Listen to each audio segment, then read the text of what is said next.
Kwa hiyo unapokuwa umeokoka, tafsiri yake umeitwa na Mungu, kwa kuwa wewe toka uliumbwa kwa ajili yake.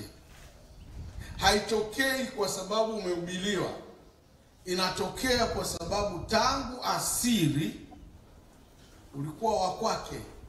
Na kama ulikuwa wake, wewe ni mrithi wa Mungu. Una urithi kwa waganga wa kienyeji, una urithi kwa dunia hii. Una urithi kwenye ujambazi, una urithi kwenye eneo lote, una urithi kwa Mungu. Kwa hiyo baraka za majukumu yako lazima zianzie madhabahuni. Ndio Mungu anaweza akautukuza uchumi wako.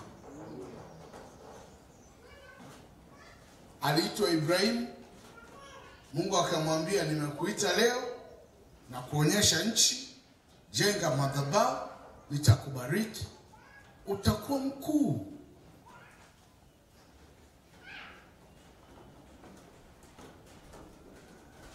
Sisi hatufanikiwi kama wanavyofanikiwa watu wa dunia hii. Kwa muda wetu lazima uratibiwe na Mungu. Mungu ndiye anayeweza akazibariki nyakati.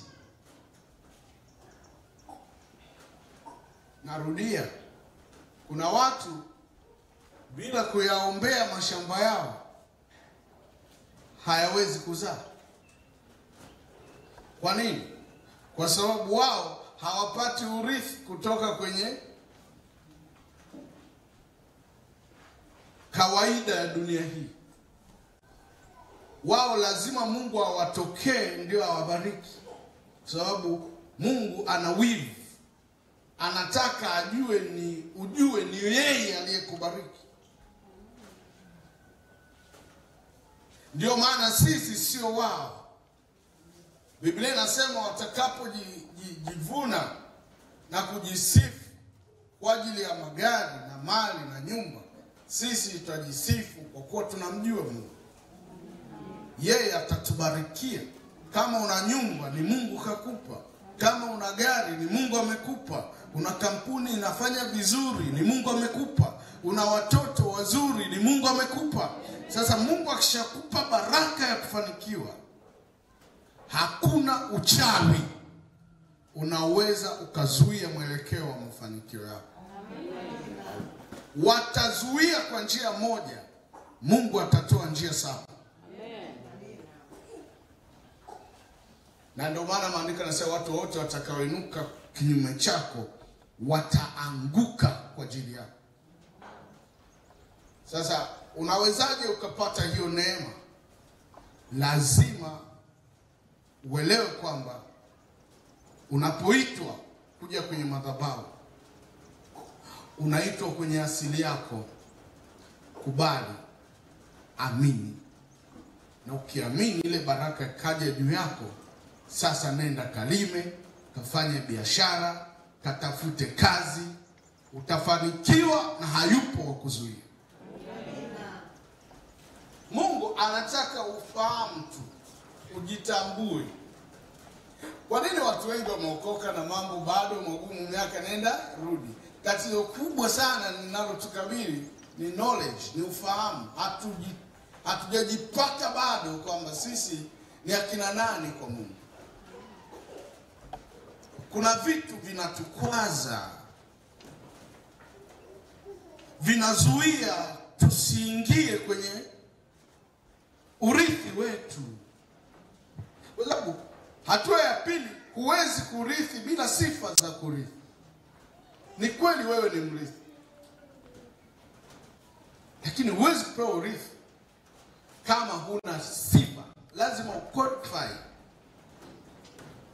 Okay, unanielewa ninachosema?